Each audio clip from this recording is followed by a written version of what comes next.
လူတယောက်ဟာမြကန်းတစ်ခုရဲ့ဘေးမှာထိုင်ရင်လောကကြီးကမတရားဘူးလို့ညင်းညူနေပါတယ်။သူအဲ့လိုညင်းညူနေတော့မှပဲနတ်သားတစ်ပါးပေါ်လာပြီးအသင်လူသားဘာကြောင့်ညင်းညူနေတာပါလဲလို့မေးလိုက်ပါတယ်။အဲ့ဒီအခါမှာညင်းညူနေတဲ့သူဟာအသင်နတ်သားကျွန်ုပ်ဘဝတစ်လျှောက်လုံးဆင်းဆင်းရဲဖြတ်တန်းခဲ့ရပါတယ်။အစားအသောက်တောင်ဝအောင်မစားခဲ့ရပဲမသေးထမင်းမသေးဟင်းလောက်နဲ့ဆင်းဆင်းရဲအသက်ဆက်နေရပါတယ်။ဒါကြောင့်လောကကြီးကိုမကျေနပ်လို့ညင်းညူနေတာပါလို့ဆိုလိုက်ပါတယ်။အဲ့ဒီအခါမှာနတ်သားကောင်းပြီအသင်လူသားတင်းရဲ့မကျေနပ်မှုတွေကိုသိလိုက်ရပြီ။ဒါကြောင့်အသင်လူသားကိုစု3ခုပေးမယ်။စုတစ်ခုကို10နှစ်တိတိအသင်လူသားခံစားရမှာဖြစ်ပြီးနောက်10နှစ်တိတိကြာတဲ့အခါမှာနောက်စုတစ်ခုကိုဒီနေရာမှာပဲလာယူရမယ်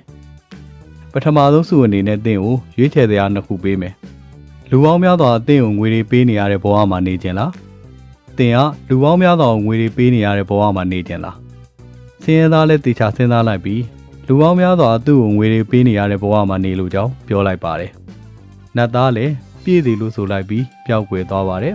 ။နောက်10နှစ်အကြာမှာဆင်းရဲသားလည်းမြေကမ်းနားကိုနောက်တစ်ကြိမ်ရောက်လာခဲ့ပါတယ်။အဲ့ဒီအခါမှာနတ်သားပေါ်လာပြီးဆူတောင်းပြည့်ရလားလို့မေးလိုက်ပါတယ်။ဆင်းရဲသားကဒေါသတကြီးနဲ့ဘယ်ဟာလာဆူတောင်းပြရမှာလဲဗျ။10နှစ်လုံးတထောင်သားဘဝနဲ့သူများပေးကမ်းတဲ့ငွေလေးနဲ့စင်စဲစားတောင်းနေခဲ့ရတယ်။နတ်သားကပြုံးလိုက်ပြီးဒါကသင်ရွေးချယ်ခဲ့တဲ့ဘဝပဲလေ။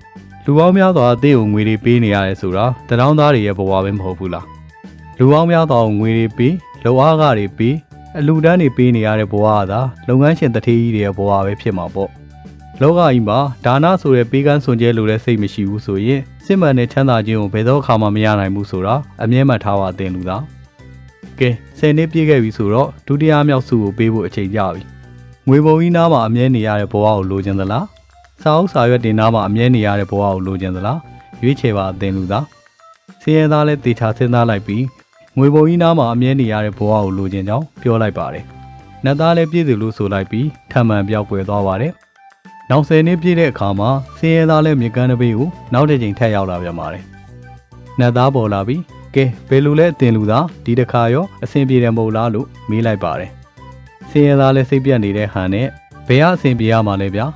တထေးတယောက်ရဲ့အိမ်မှာဗန္နာသူဘဝနဲ့10နှစ်လုံးသူ့ငွေတွေကိုစောင့်ရှောက်နေရပြီးငွေပုံနာကိုမခွာရဘူးဗျာဒီကြားထဲမှာပျောက်တာတွေဆုံးရှုံးတာရရှိရင်အပြောဆိုတာခံရသေးတယ်ဒါကလည်းတင်ရွေးချယ်ခဲ့တဲ့ဘဝပဲလေငွေပုံကြီးနားမှာနေမယ်ဆိုရဲဆုံးဖြတ်ချက်ကိုတင်ကိုယ်တိုင်ပဲရွေးချယ်ခဲ့တာမဟုတ်ဘူးလား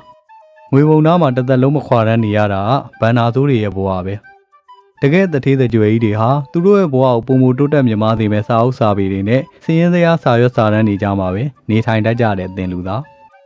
းကဲနောက်ဆုံးအနေနဲ့စုတစ်ခုပဲကျန်တော့တယ်အသင်လူသားအနေနဲ့တေချာစဉ်းစားပြီးရွေးချယ်ပါတစ်ခုကသင်အနေနဲ့ငွေတွေရဲ့အကြောင်းကိုစဉ်းစားလိုက်တိုင်းမှာငွေတွေကိုရရှိနေမှာဖြစ်ပြီးနောက်တစ်ခုကသင်နဲ့သင်ပေးနာလူတွေပျော်ရွှင်နေတိုင်းမှာသင်စီကိုငွေတွေဝင်လာမှာဖြစ်ပါတယ်စင်ရသားလည်းတေချာစဉ်းစားလိုက်ပြီးငွေတွေရဲ့အကြောင်းကိုစဉ်းစားလိုက်တိုင်းမှာငွေတွေရနေမဲ့စုကိုပဲလိုချင်ပါတယ်လို့ပြောလိုက်ပါတယ်ဒီလိုနဲ့နောက်10နှစ်ကျော်ကြာလာတဲ့အခါမှာစင်ရသားဟာမြေကမ်းနားကိုရောက်မလာခဲ့ပါဘူးနောက်10သူနှစ်ပေါင်းများစွာကြာလာတဲ့အခါမှာအလွန်အိုမင်းနေတဲ့အဖိုးကြီးတယောက်ဟာမြေကမ်းဘေးနားကိုရောက်လာခဲ့ပါတယ်သူဟာမြေကမ်းဘေးမှာထိုင်ရင်းနဲ့အဝေးကိုငေးနေပါတယ်အဲ့ဒီအချိန်မှာပဲနတ်သားပေါ်လာပြီးဘယ်လိုလဲအတင်လူသားစူတောင်းနေပြည့်နေလို့စိတ်ချမ်းသာနေရလားမတွေးပြတာတော့တော်ကြပြီနော်အဖိုးကိုလည်းခေါင်းကိုအသာရမ်းလိုက်ရင်ငွေအကြောင်းစဉ်းစားလိုက်တာနဲ့ငွေတွေအလိုလိုရနေတဲ့ဘဝကအယမ်းကောင်းပါတယ်ဒါပေမဲ့လူရဲ့လောဘကပိုပြီးကြောက်စရာကောင်းတယ်ဗျစဉ်းစားလိုက်တိုင်းငွေတွေဝင်နေတော့အချိန်ပြည့်ငွေတွေအကြောင်းပဲစဉ်းစားနေလိုက်တာအချိန်တွေကုန်ပြီးအိုမင်းလာတာကိုတော့တတိမထားလိုက်မိဘူးအခုဆိုရင်ကျွန်တော်မှသုံးမကုန်တဲ့ငွေတွေရှိနေခဲ့ပေမဲ့လည်းလူဘဝရဲ့ပျော်ရွှင်မှုတွေတာယာမှုတွေကိုခံစားနိုင်တော့လည်းမရှိတော့ပါဘူ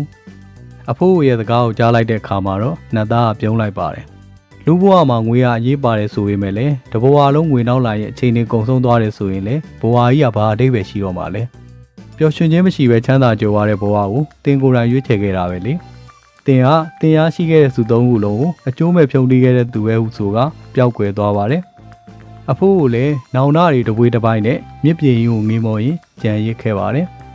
ပုံမြင်လေးကတော့ဒီမှာပဲပြီးဆုံးသွားပါပြီကျွန်တော်ရဲ့မိတ်ဆွေများလည်းဒီပုံပြင်လေးကနေဘဝအတွက်သင်ခန်းစာတစ်ခုခုကိုရရှိခဲ့ကြလိမ့်မယ်လို့မျှော်လင့်ပါတယ်